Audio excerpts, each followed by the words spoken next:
שלום וברוכים הבאים, אני תות, ובפודקאסט הזה אני מקווה לתת לכם קצת חומר למחשבה.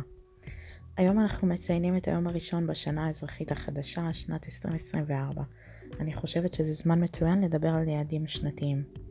בואו נתחיל.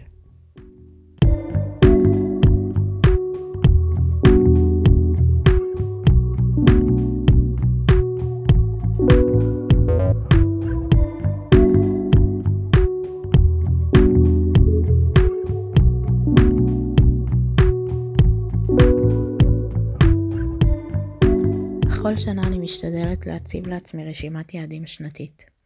מדובר ברשימה פשוטה של מטרות לכבוש בטווח של שנה.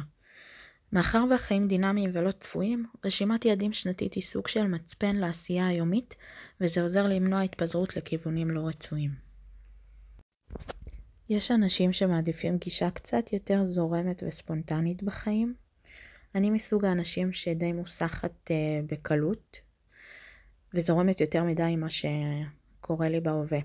לכן אני מעדיפה להציב לעצמי איזושהי מסגרת, שאגב גם כמסגרת היא מאוד גמישה, ושום דבר לא בגדר חתונה קתולית. הסיבה שזה חשוב לי, זה שאחד הפחדים הגדולים שלי זה שאני אבזבז את זמני על כדור הארץ, בלי להספיק לעשות דברים משמעותיים שאני רוצה. הדרך שלי לוודא שזה לא יקרה, יותר נכון לעשות מה שאני יכולה כדי שזה לא יקרה, זה לתכנן קדימה לטווח של 10 שנים, לברר איפה הייתי רוצה להיות, ומה אני צריכה לעשות בטווח של 5 שנים הבאות כדי לאפשר לזה להתגשם. משם אני יורדת למה אני צריכה לעשות השנה כדי לאפשר להתגשם וכן הלאה. עכשיו יש פה פן קצת מפחיד בהבנה הזאת שהחיים הם קנבס לצייר מה שנרצה, כי זה בעצם אומר שהאחריות היא שלנו. הדבר הזה יכול מאוד לשתק. אני חושבת שזה אפילו משבר די מוכר בתחילת גיל ה-20, שיוצאים ממסגרות, יוצאים מהצבא, שירות לאומי, ופתאום החיים הם חנות אינסופית, ואין שמץ מה לבחור ולאן. וגם אני, כמו כל אחד, הייתי בתחילת שנות ה-20 שלי, חייתי את חיי מיום ליום כזה, בלי יותר מדי לדעת לאן מובילה הרכבת. ורק בגיל 25 לקחתי את המושכות לידיים ויצאתי לדרך שבחרתי. אז היכולת לעשות זום אין ואוט על התוכניות בחיי, זה בעצם מאפשר לי להיות פרואקטיבית ולעצב את חיי בעצמי במקום פשוט להיסחף בזרם. כמובן שאין שליטה אמיתית בחיים האלה, ואין לדעת מה יוליד המחר, אבל זה לא אומר שצריך לשבת ולחכות שהמזל יועיל בטובו להאיר לי פנים. שמתי לב שכמעט בכל דבר שאני יוצרת אני קודם כל רואה חזון, ורק אחר כך אני מוציאה לפועל.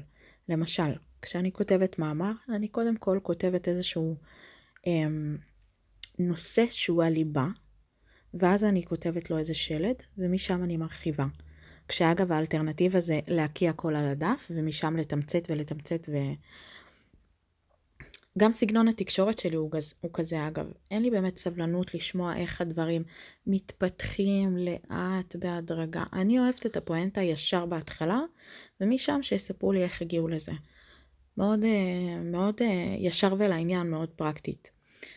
עכשיו, לפעמים זה מתסכל לראות חזון ולדעת שאין לך את הכלים או היכולת להוציא לפועל. מצד שני, זו תכונה שגורמת לי לחשוב מחוץ לקופסה. ככה שבמקום להסתכל מה יש לי וליצור, אני אחפש כלים חדשים, מדויקים יותר. כי ככה באמת אני זוכה להגשים את החזון נאמן למקור ככל שאני יכולה. ואז ככה יוצא לי להיחשף לתכנים, כלים ואנשים חדשים ומעניינים שלא היו לי קודם. אז איך להציב יעדים?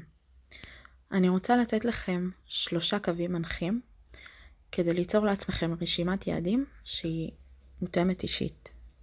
אז קודם כל, הדבר הראשון שחייב להיות זה שהיעד יהיה רצוי. אוקיי? אז קודם כל לבחור מה שרוצים. מה שרוצים ולא מצופה מאיתנו. אוקיי? אני מוצאת שכשמדובר ביעד שהוא רצוי, כל המטלות בדרך אליו נסבלות לי יותר. למשל, אם אני רוצה לטייל בעולם עם ההורים שלי, לשם כך אני צריכה כסף, לשם כך להגדיל את השכר, דרך מעולה זה ללמוד מקצוע רווחי, והנה יעד שנובע מרצון טהור, אוקיי? כוח רצון זה דלק שהוא ממש משמעותי, והוא לא מגיע יש מאין. צריך ממש לרצות יעד כדי להחזיק מעמד בדרך אליו. 2. פרופורציה להווה. מדובר בטווח של שנה, אז כדאי שהיעד יהיה מציאותי ובר השגה.